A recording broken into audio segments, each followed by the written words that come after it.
And it's official, everybody. Welcome back, of course, to more CSGO news as we break down the newest roster and, of course, our newest number one of 2019. That's going to be the Dignitas roster, hinted at for several months now, and all morning long. We knew it was coming with their latest announcement. It will indeed be two of the longest-standing NIP members, including the longest-standing, that being Forrest, the most recently departed one from the roster, alongside Get Right, which, by the way, was hinted at by himself several times already and also in the past, which kind of confirms this newly added roster, which is the old NIP guys. Forrest and, of course, Get Right give up their NIP ownership, and they depart that long-standing roster to join Dignitas as a part of some of their own former teammates, that being Freiburg alongside Exist, finished out by Halzerk, in a roster that is certainly, I'll be honest here, some of the nicest guys probably in Counter-Strike, but certainly going to be a questionable move for the return of Dignitas into Counter-Strike, as you guys can see as well. And yes, let's just say it, okay? Fiflarn will be the coach. I heard from an inside source as well. It's been pretty much confirmed this morning, guys. By the end of the video, you hear someone laugh,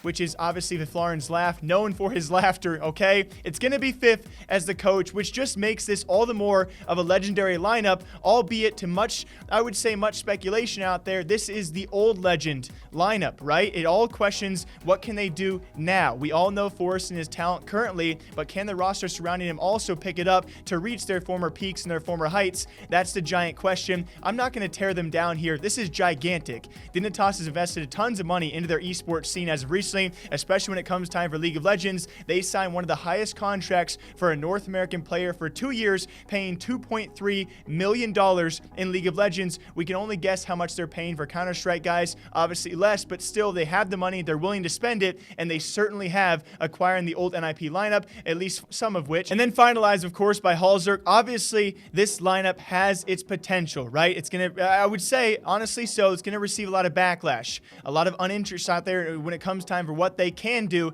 and I am all the more hopeful. Hopefully, this is the move they need, a gigantic signing to a new organization, a new face, and a new structure who hopefully treats them all the better than their old one did. Hint, hint, wink, wink. I'm super excited for the guys and especially the Dignitas roster, and I really do hope it's worth it for them to invest in such a gigantic lineup, and we will see how they do. Now, besides that, guys, when it comes time for breaking down the top 20, I didn't do it here because it would just take too much time to analyze. I can break down the top 3 for all of you. We now have officially our youngest ever player to reach the #1 HLTV spot for 2019. On top of that, likely will be the youngest for quite some time, and doing so in his rookie year fashion. Who else besides the god ZywOo? Who deserves it more? I don't think anyone. When it comes to individual impact for his team, he is unmatched by everyone out there, and I could not thank him more. I could not be more proud of the kid. It's insane to see how much of a young gun he is and how much potential he has, even more so for the future to continue his dominance. The youngest to ever do so in his rookie season, and only looking all the more strong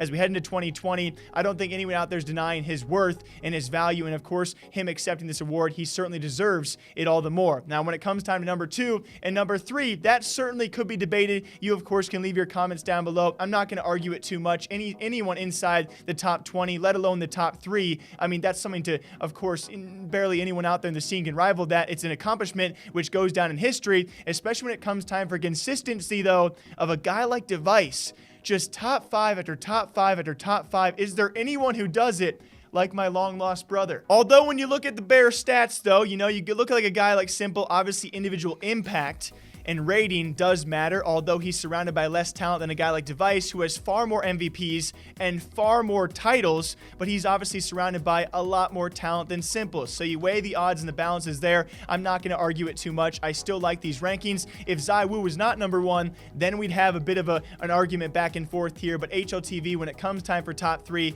it's always going to be a bit debatable and a bit speculative and subjective when it comes time for these rankings. What do you guys think about that? More importantly, what do you think about Dignitas?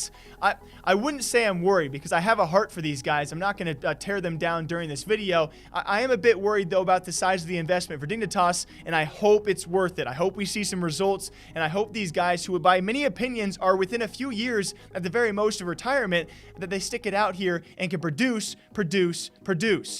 And so next time, I'll be producing more videos here all day long, every single day, all week long. I hope you guys all enjoy. Drink your coffee, because I'm drinking mine. More great videos coming soon. Thank you all for watching. Love you.